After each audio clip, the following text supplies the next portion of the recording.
Greetings. So today we're going to talk about football, and I will probably have to do one of those little hashtag doodars, and I am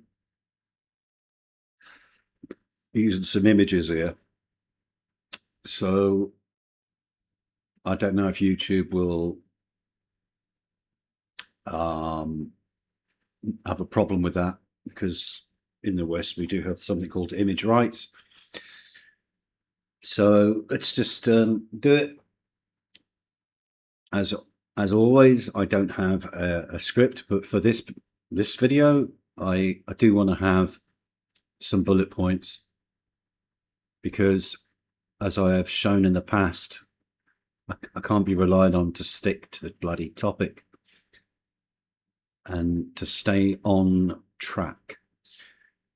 So we're going to start with my personal history with football. I might have to make a drink during this recording, and I'm not making another one. That's not what this is about.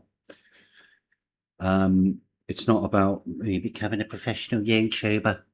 Oh, professional YouTuber. I'll always have a job. Well, famous last words.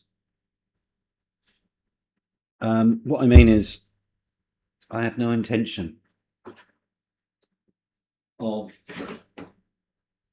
making my whole day and week about YouTube. Now, I do have a background in the entertainment industry. That is true. That is true.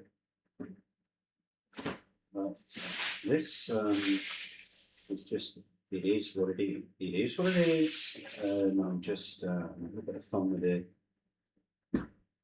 So, my personal history with the English Premier League and the English divisions, and now the Championship, and blah, blah, blah. So I'm in my 50s.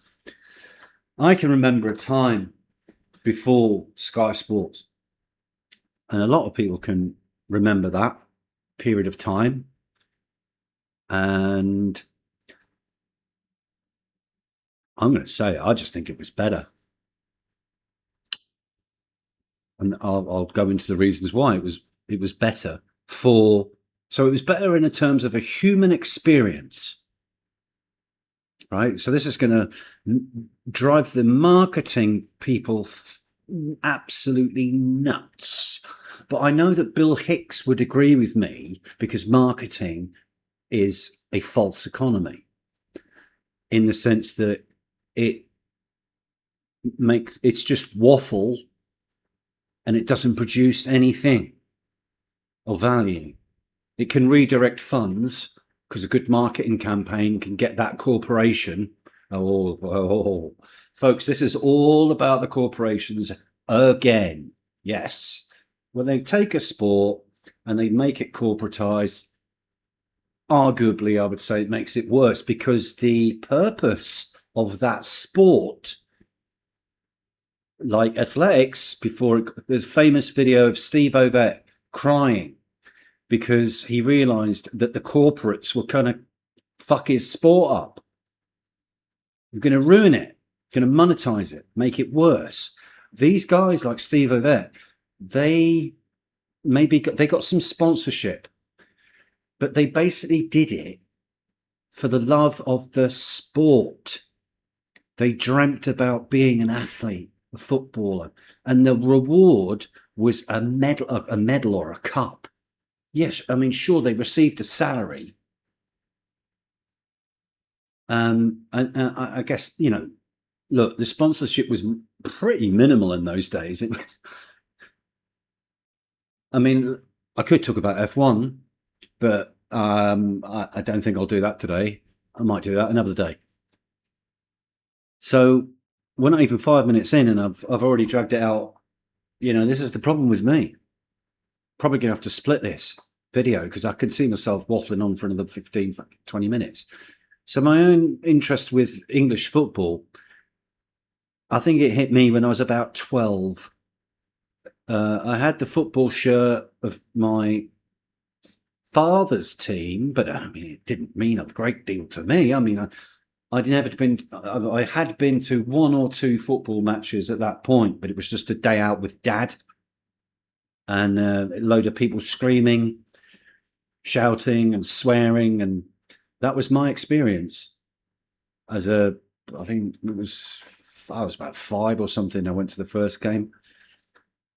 Then my interest at, say, 12 or 13 was piqued because I was reminded again by my dad, have you seen?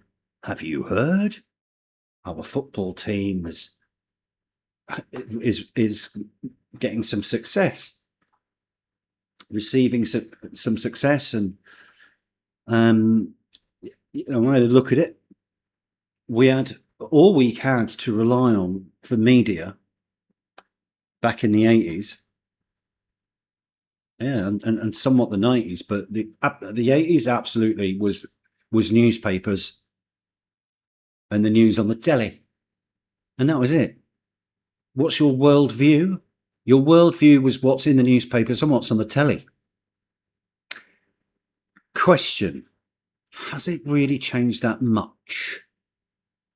That's my question to you. Your worldview is made up of what you see on the telly, or if you don't have a telly, you don't pay any attention to telly anymore, what you see on, just like me, what you see on YouTube. But it's on YouTube, we've got civilians here sharing opinions, expressing, and they've researched what they're going to say. So they can't just blatantly lie, because otherwise, if they just do that, it's going to get shot down. That is, again, another digression. I do apologize for this. I do apologize. I'm going to have to find myself in currency. The currency of beer. Every time I digress, take one less sip of beer for 5 minutes. Yeah, I think that's punishment enough, folks. I think that's punishment enough. So my history it started when I was about 12 or 13. You read the newspapers, you might have the luxury of tuning in to a live broadcast on the radio or on the TV very, very, very occasionally, in terms of for my football team. But if you were one of the other teams, like the Man Uniteds and the Liverpools of the 80s, you get they're on the radio all the time. They're in the newspapers all the time.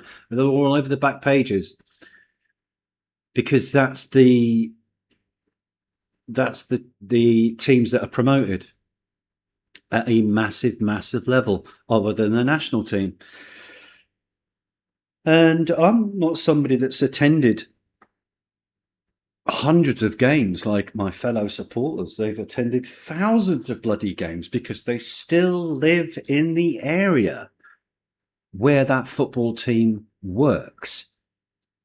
And that football team it's one of the fundamental experiences on a weekend.